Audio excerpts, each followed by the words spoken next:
ఒక పెద్ద అడవిలో ఒక బలమైన ఏనుగు ఉండేది. అది నెమ్మదిగా నడుస్తూ సంతోషంగా జీవించేది. దానికి భయం అనే మాటే తెలీదు ఈ అడవి నా ఇల్లు. నాకు భయం అసలు ఉండదు. అని రోజంతా అడవిలో తిరుగుతూ ఉండేది. ఒకరోజు రాత్రి ఆ ఏనుగు అడవిలో నడుచుకుంటూ వెళుతున్నప్పుడు దానికి గాలిలో నుండి ఎవరో మాట్లాడుతున్నట్టుగా శబ్దాలు వినిపిస్తాయి. వెనక్కి తిరిగి చూస్తే ఎవరూ కనిపించరు. దాంతో అది భయపడిపోయి వారి స్నేహితులతో ఇలా అంటుంది మిత్రులారా, మీకు వినిపిస్తుందా? గాలి ఏదో మాట్లాడుతుంది. అని. అప్పుడు వారి స్నేహితులు ఏంటి మిత్రమా, గాలి మాట్లాడుతుందా? మాకేం వినిపించట్లేదు.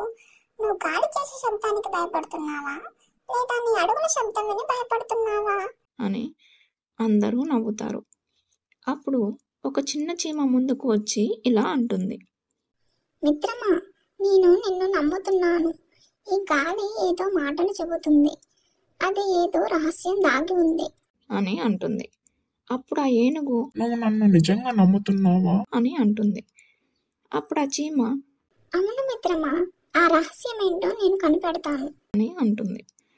ఆ రాత్రి ఆ చీమ అడవిలో తక్కువ వెలుతురుతో నడుస్తూ వెతుకుతూ ఉన్నప్పుడు దానికి చిన్న అడుగుజాడలు ఘాట్లు కనిపించాయి. ఇది గాలి చేసే శబ్దం కాదు, ఎవరో ఏదో చేస్తున్నట్టుగా ఉంది అని.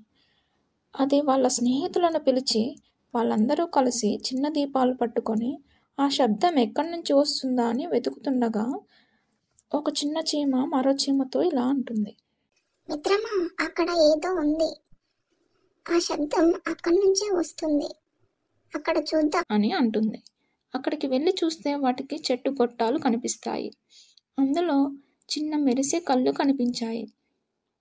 అది ఏమిటా అని చూస్తే అవి కప్పలు. అవే గొట్టాల్లో శబ్దం చేస్తూ ఉన్నాయి. ఆ శబ్దం గాలి ద్వారా భయంగా వినిపిస్తుంది. మరుసటి రోజు ఆ చీమ ఏనుగు చెవిలో నెమ్మదిగా చెప్పింది మిత్రమా, అది గాలి చేసే శబ్దం కాదు, అది కప్పల శబ్దం అని. అప్పుడు ఆ ఏనుగు అంటే నేను కప్పలకే భయపడ్డానా? అని అంటుంది. ఆ రోజు ఉదయం అడవి జంతువులందరూ వచ్చారు. ఆ చిన్న చీమని తన తొండంపై ఎక్కించుకొని ఏనుగు ఇలా అంటుంది ఈ చిన్న మిత్రుడే నా భయానికి కారణం కనుక్కుంది. దీని ధైర్య సాహసాలని నేను అభినందిస్తున్నాను. అప్పుడు ఆ ఏనుగు ఆ చిన్న చీమకి నమస్కరిస్తుంది. ఆ చీమ నవ్వుతూ తిరిగి నమస్కరిస్తుంది. ఆ తర్వాత ఆ చీమలన్నీ కలిసి ఆ చెట్టు గొట్టాల రంధ్రాలను ఆకులతో కప్పుతారు. అప్పుడు ఆ శబ్దం ఆగిపోతుంది. మళ్ళీ అడవి ప్రశాంతంగా ఉంటుంది. అందరు జంతువులన్నీ కలిసి పండగ జరుపుకుంటారు. అప్పుడు ఆ చీమ పువ్వుపై నిలబడి నేను గర్జించలేదు, కేవలం ఆ శబ్దాన్ని వినిపించాను అని అంటుంది. అప్పుడు ఆ చీమ ఆకాశం వైపు చూస్తుంది. గాలి చెట్లను తాకుతూ ఊగింది.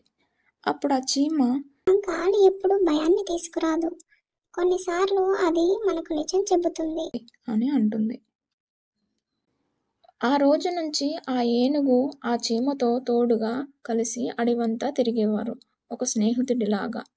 తర్వాత ఆ చీమ జంతువులన్నిటికీ పాఠాలు చెబుతుండేది భయపడొద్దు మిత్రులారా, వినండి, ప్రశ్నించండి, నేర్చుకోండి అని. ఈ కథ అడవిలో ఒక గొప్ప జ్ఞాపకంగా నిలిచిపోయింది. ఒకరోజు ఆ చీమ ఒక ఆకుతో గుర్తుగా రాయి మీద ఈ కథను పెట్టింది. అది విగ్రహం కాదు, అది జ్ఞానం గుర్తు. ఈ కథ యొక్క నీతి ఏంటంటే, ధైర్యం అంటే గొప్పగా కేకలు వేయడం కాదు, కొన్నిసార్లు అది నిశ్శబ్దంగా వినడంలో ఉంటుంది. సమస్య ఎదురైనప్పుడు భయపడకుండా బుద్ధిగా శాంతంగా ఆలోచించండి, పరిష్కారం తప్పక దొరుకుతుంది. మీకు ఈ కథ నచ్చినట్లయితే సబ్స్క్రైబ్ అండ్ షేర్ చేయండి. మీ అమూల్యమైన ఫీడ్బ్యాక్ను కామెంట్ రూపంలో తెలియజేయండి. Thank you for watching.